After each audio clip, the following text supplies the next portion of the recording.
Okay, folks, we'll get underway the live section with Michael. Kicking us off, please. Sure. Thanks, David. Hi, Andy. Okay. Happy St. Patrick's Day to you. Hope you're. And to you. Hope you're having fun. Can I just talk about the team selection? Just specifically in relation to the pack.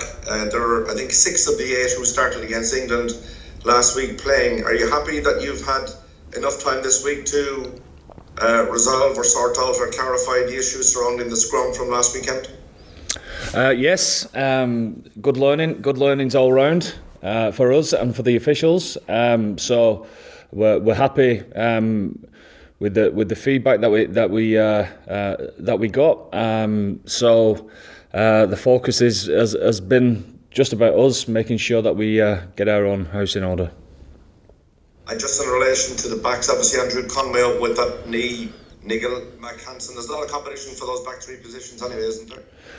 There is, which is great, isn't it? You know, you're always trying to build in every position, but the thoroughbreds there in the back 3, they're the ones that tend to break from time to time, and it's always good to have some strength and depth there. And look, it's great. I think Max done unbelievably well. Robert Balakoon coming into camp for 8 weeks. You know, he's going to grow from that experience as well. So long may that continue.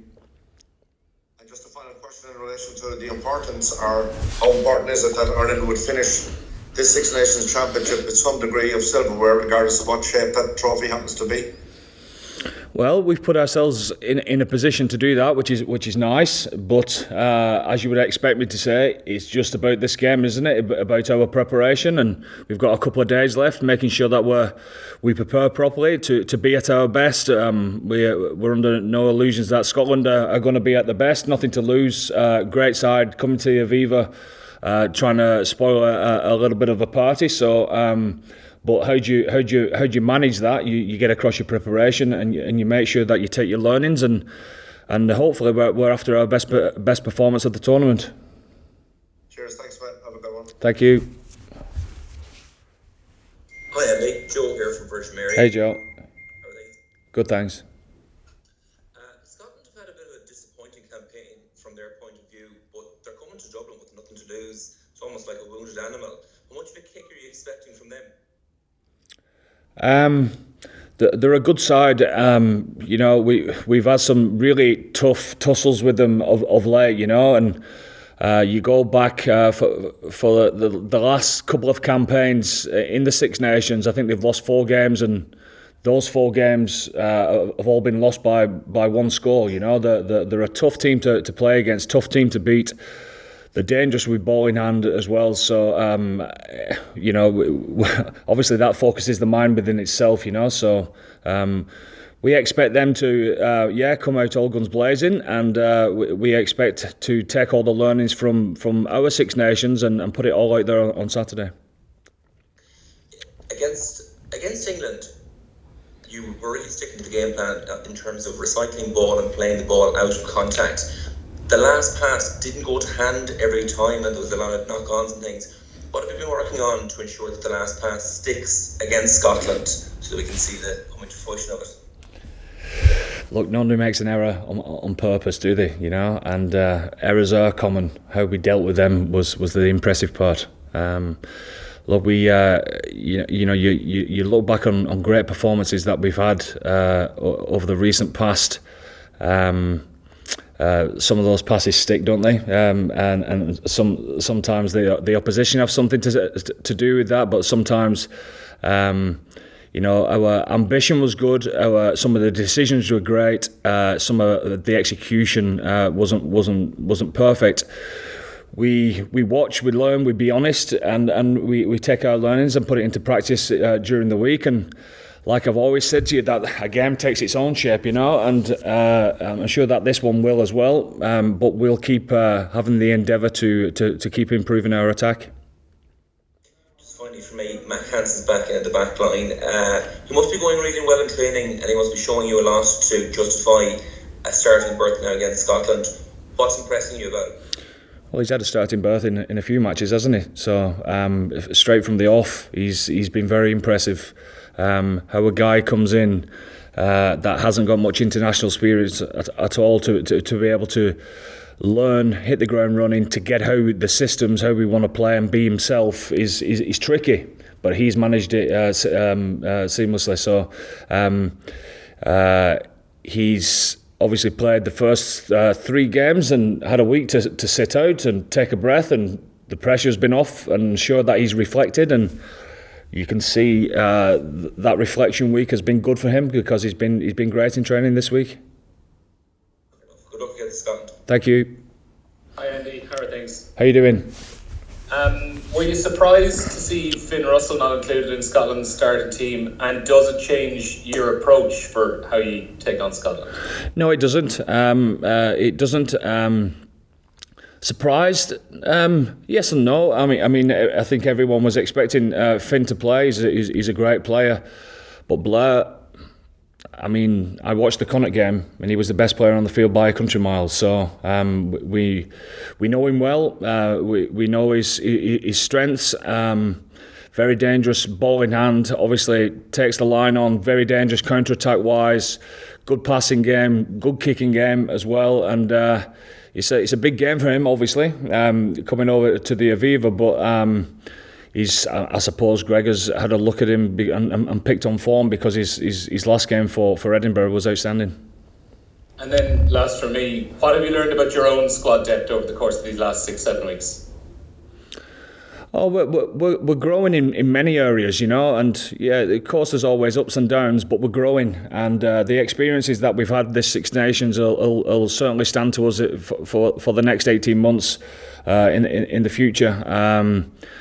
Look, the experiences of going away from home with the big crowds, big atmospheres, big occasion, and I was expecting to play well on those occasions. We took a lot of learnings from both those games, and that'll stand to us definitely. Thanks, Andy. Good luck. Thank you. Hi Andy, hope you're well. Hi Ruth. Just on Iain Henderson, he was up earlier this week and he talked about just being frustrated at his own mistakes last weekend. What do you want from him this weekend, and what do you feel he's learned from it? Well, he's learned a lot because he'd be honest with himself. He'd look at his own game like everyone else does, and be honest first and foremost. And Iain's, he hasn't played much rugby at all, has he, this year? But it stood to him that he went back to Ulster there and got an 80 minutes under his belt, and I suppose he wasn't expecting to get on so soon in the game. And for that reason alone, I thought he did really well to dig in for nearly 80 minutes. But as you say, like a few other players as well, there's work-ons there, and that sharpens the mind for the game ahead. Hey Andy, just to bring back to the squad depth part, you mentioned Rob Balakoon, guys like him and Gavin Coombs say Timothy would have hoped to be involved, and everyone obviously understands your selection for this weekend. But what's the message to those guys going away now after this week and hoping to be involved in the summer tour? The same as it is every week when they've gone back to play for Ulster, Marie, is that we want to see the learnings, we want to see the improvement, and I think we've all seen that already, I think people coming into camp. I mean, Joe McCarthy coming in for 3 days this week has been fantastic for him, and you just know that for players that it's where they want to be. Of course, the lads going home are disappointed, etc. But they take the learnings on board, and they know that they have to produce them week in, week out at a provincial level, and because of that, and because of the want to get into the squad and get into the team and play international football, we all benefit. So the message is just the same, they know through the feedback what we think about their game. They're honest with us in their feedback as well. So we expect them to go and produce that week in, week out. I was going to ask you about Joe McCarthy. Obviously, there's lots of other locks around the country. What impressed you about him to bring him in at the age of 20 when he's still, I think, on academy deal? Yeah, he's an impressive young man. He's got big legs for a start. He can But I've been very impressed. I mean, for a young man, I always if young ones are struggling, then obviously we go to them and help them as much as we can. But sometimes I like to just sit back and see how they go about the business, because it's daunting, isn't it, coming into an international camp and trying to be yourself. But Joe, I was very impressed. He was getting around everyone, trying to get up to speed with the plays, the calls, how we do things, what he can learn. He was like a sponge, and he had 2 days of that, and we had a big session on Wednesday, and he was outstanding within that session, So that's what you want to see: people taking an opportunity and using it, and using that for the future as well. Great stuff. Go out the weekend. Thank you. Thanks, Murray. Take the last couple in this section, guys. Hi, Andy. It's Mark here at BBC Sporty. All right. Good, thanks, Mark. Andy, Ruth, I know has touched on Iain Henderson. If I could maybe just ask you, he's obviously it's been a bit of a frustrating sort of time for him with injuries and COVID and that. But can you maybe just give us an idea of what a fully fit Iain Henderson brings to your pack and to the team? Well, he's a class, experienced player that has been around and done that for many years for us and for Ulster.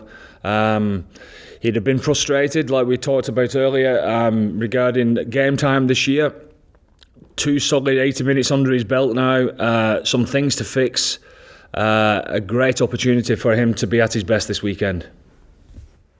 And does it matter at all the timings of the 2 games on Saturday? Does that come into your head at all? Is that no? There's nothing you can do about it, obviously, but does it matter? No. Never even thought of it. It's just about the game. Just about us making sure we start well, making sure that we take each moment at a time, and making sure that we play our game. Thank you. Okay, thanks, guys. We're going to switch over now to the